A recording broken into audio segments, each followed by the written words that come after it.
voilà donc lii nii j'espère bien que c'est un peu difficile quand même bon dama ci ñëwaat bu baax parce que xam nga bu ne write sentences using in order to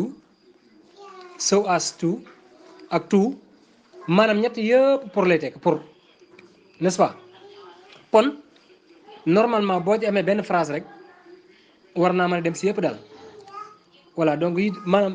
boo gàttee nii bu gàttee nii rek dana yomb a xam léegi boo ne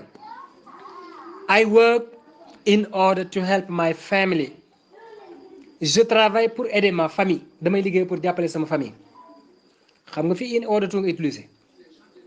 léegi li nga wax in order to également mën ko wax ci to I work to help my family damay liggéey pour jàppale sama njaboot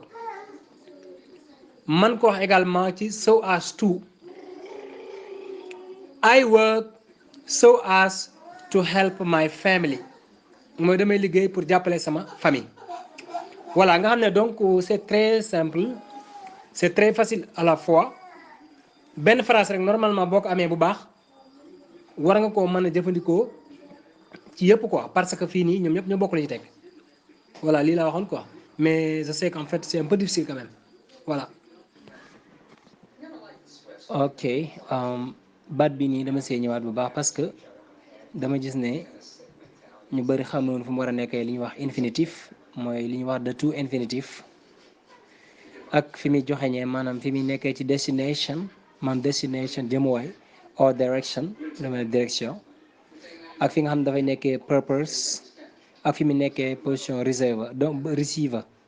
maanaam comme ça bu fekkee da ngay wax dara tam dem ci loolu mais encore une fois bii nii to is a preposition maanaam préposition la it is also used as part of the infinitive mooy dañ koy jëfandikoo également comme loo xam daa bokk ci infinitive moom la ñu woowee the to infinitive nga xam ne moom saa yoo ko amee rek verbe bi noonu koy bàyyi doo conjuguer examples I want to be good at English I want to be good at English mooy dama bëgg ay ci anglais what did you want to say am na you dama ko jël what did you want to say mooy lan nga bëggoon a wax do you want to come with us ndax ba ngaa ñëw ànd ak ñun daal ji nga fii nii boo xoolee boo ne what did you am na you quoi en fait avant want bi di ñëw what did you want to say lan nga bëggoon a wax fii nii boo dee xool pon dafa nekk li ñuy wax the to infinitive maanaam infinitive bi rek lay wane nga xam ne day ñëw maam pour xamal la ne verbe bi kenn du conjuguer noonu koy bàyyi do you want to come with us ndax da ngaa bëgg a ñëw ànd ak ñun daal ndax da ngaa bëgg a ñëw ànd ak ñun voilà foofu également ci li ñuy wax to infinitive ci la nekk ba léegi to as a preposition mooy moom bu ñu ko dee jëfandikoo comme préposition we can use to indicate a destination or direction ok direction or direction maanaam to mën nañ koo jëfandikoo pour destination mooy fi nga xam ne maanaam da nga fa jëm wala genre wala direction bal benn direction we are going to Kaolack next week donc to Kaolack googu noonu maanaam day joxañ fi nga jëm destination mooy li ñuy wax destination ok kon foofu nekkut the to infinitive I want to go to the United States gis nga fii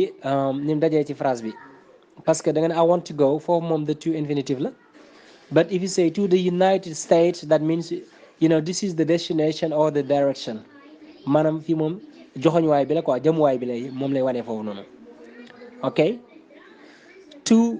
is also used to indicate purpose mooy objectif maanaam daal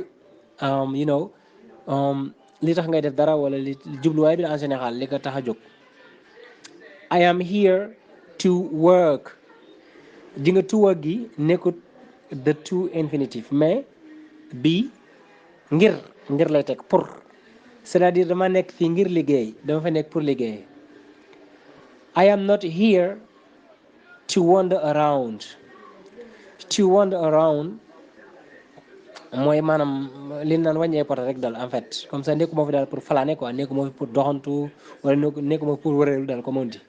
I am here to work dafa nekk pour liggéey I am not here to wander around mooy nekkuma fi rek di wëreelu fu ne ma dugg fa daal vous comprenez so bon I'm not here to wander around jàppal ne tuugi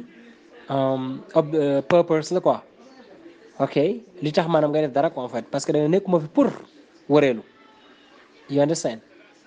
voilà donc des na yeneen yoo xam ne d'ailleurs dinaa si ñëwaat incha allah yoo xam ne toujours ci tuubi ci lay génn